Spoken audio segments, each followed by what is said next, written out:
안녕하십니까. 정책실장 김용범입니다. 국민 여러분께 보고드립니다. 대한민국 정부는 10월 29일 미국과의 관세 협상의 세부 내용에 합의하였습니다.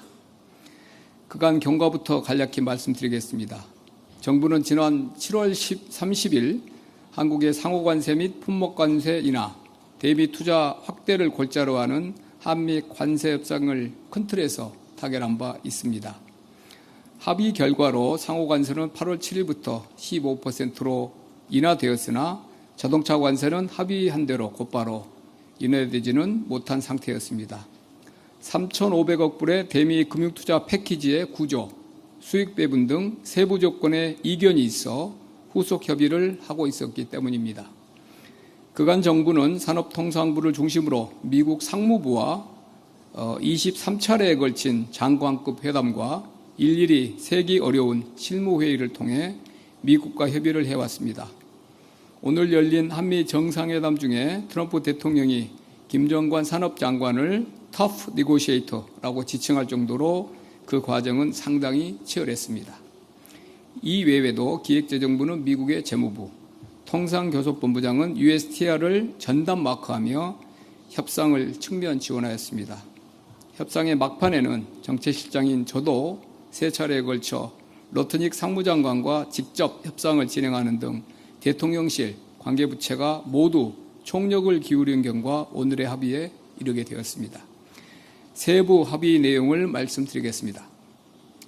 대미 금융투자 3,500억 불은 현금 투자 2,000억 불과 조선업 협력 1,500억 불로 구성됩니다. 우선 2,000억 불은 일본이 미국과 합의한 5,500억 불의 금융 패키지와 유사한 구조입니다. 다만 중요한 점은 우리는 연간 투자 상한을 200억 불로 설정하였다는 점입니다. 다시 말해 2,000억 불의 투자가 한 번에 이루어지는 것이 아니고 연간 200억 불 한도 내에서 사업 진척 정도에 따라 달러를 투자하기 때문에 우리 외환시장이 감내할 수 있는 범위 내에 있으며 외환시장에 미치는 영향을 최소화할 수 있습니다. 조선업 협력 1,500억 불 소위 마스가는 우리 기업 주도로 추진하며 우리 기업의 투자는 물론 보증도 포함하는 것으로 합의하였습니다. 특히 신규 선박의 건조 도입 시에 장기 금융을 통해 자금을 조달하는 선박금융을 포함하여 우리의 외환시장 부담을 줄이는 한편 우리 기업의 선박 수주 가능성도 높였습니다. 상호관세는 7월 30일 합의 이후 이미 적용되고 있는 대로 15%로 인하해 지속 적용하기로 하였으며 자동차 및 자동차 부품 관세도 15%로 인하됩니다. 품목관세 중에서 의약품, 목재 제품은 최혜국 대우를 받기로 했으며 항공기, 부품, 제네릭 의약품, 미국 내에서 생산되지 않은 천연자원 등은 무관세를 적용받기로 하였습니다. 반도체의 경우에는 우리의 주된 경쟁국인 대만 대비해서 불리하지 않은 수준의 관세를 적용받기로 하였습니다. 다음은 협상 결과에 대한 평가입니다. 우선 우리의 가장 큰 우려였던 외환시장에 대한 실질적 부담을 크게 경감하였습니다. 그간 미국과의 협상 과정에서 한국 외환시장의 특수성을 반영하고 외환시장 안정장치가 필요하다는 것을 적극 설득하였고 미국의 재무부, 상무부와 이에 대한 공감대를 형성하였습니다.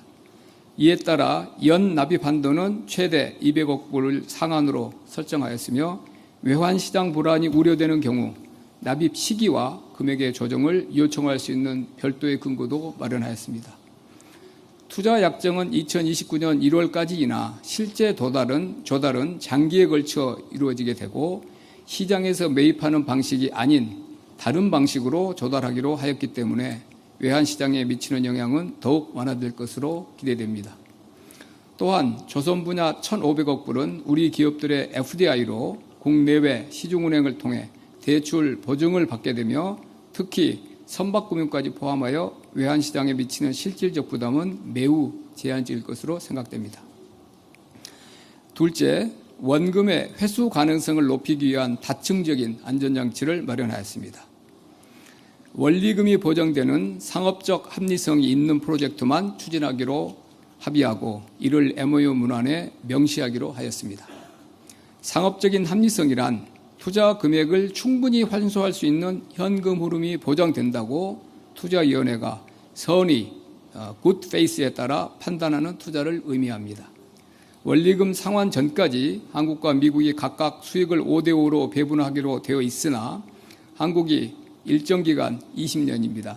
20년 내에 원리금을 전액 상환받지 못할 것으로 보이면 수익 배분 비율도 조정 가능한 것으로 서로 양해하였습니다. 수익성이 더 높은 투자 프로젝트를 선정하면서 이자율도 충분히 높여 수익 배분 비율만으로는 보장할 수 없었던 양호한 현금 흐름을 확보할 수 있도록 하였습니다. 또한 연간 조달 한도를 설정하였으며 특정 프로젝트에서 손실이 나더라도 다른 프로젝트에서 동손실을 보존할 수 있도록 특수 목적법인의 구조를 엄브렐라 형태 SPC로 설계하여 손실 리스크를 크게 낮췄습니다. 아울러 미측이 협의위원회의 검토나 협의와 달리 일방적인 투자를 요구할 경우 추후에 미국과 협의를 할 수 있는 안전장치도 확보하였습니다. 셋째, 관세 인하와 발효의 구체화로 시장의 불확실성을 완화하였습니다. 무엇보다 우리나라 대미 최대 수출 품목인 자동차에 대해 관세를 25%에서 일본, EU와 동일한 수준으로 인하하여 불리하지 않은 경쟁 여건을 확보하였습니다. 또한 7월 30일 합의에 더하여 목재 제품, 항공기 부품, 제너릭 의약품 등에 대한 추가적인 관세 인하를 확보하였습니다.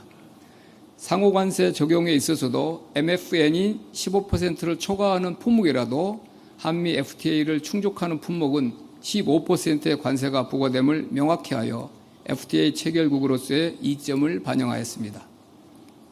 반도체의 경우 핵심 경쟁국인 대만 대비 불리하지 않은 대우를 보장받았습니다. 이를 통해 우리 기업의 대미 시장 진출 여건을 개선하고 특히 아직 관세 협상이 진행 중인 인도 등 여타국 대비 유리한 수출 환경을 확보하였습니다. 또한 관세 인하 대상과 시기가 구체화됨에 따라 시장의 불확실성도 상당 부분 해소될 것으로 예상합니다. 또한 우리 기업의 대미 진출에도 기여할 수 있습니다. 우리 기업들이 미국의 제조업 재건 기회를 충분히 활용할 수 있도록 대미 투자 관련 프로젝트 참여 기회를 확대하고 미국의 유무형 지원도 확보하였습니다. 미국은 투자 프로젝트 추진 과정에서 가급적 한국이 추천하는 한국 업체를 선정하고 한국인 프로젝트 매니저를 채용하기로 했습니다. 또한 미국 정부는 각 사업 추진에 필요한 연방 토지의 임대, 용수, 전력의 공급, 구매 계약 오프테이크입니다. 구매 계약 주선 및 규제 절차 신속 진행을 위해 노력하기로 했습니다. 우리 기업 수요에 기반해 직접 투자하는 FDI 규모가 확대되었고 마스가도 당초 계획대로 자유롭게 추진할 수 있는 기반을 마련하였습니다. 마지막으로 농산물 분야 추가 시장 개방은 철저히 방어하였습니다. 민감성이 높은 쌀, 쇠고기 등을 포함하여 농업 분야에서 추가 시장 개방을 철저히 방어하였고 검역 절차 등에서의 양국 간 협력 소통 강화 정도로 합의하였습니다. 향후 계획입니다. 정부는 한미 금융 패키지가 우리 산업 경쟁력을 한층 더 발전시키고 우리 기업의 미국 시장 진출 확대 기반이 되어 양국 간 산업 공급망 협력이 더욱 공고해지는 계기가 될 수 있도록 후속 절차에도 만전을 기할 계획입니다. 감사합니다.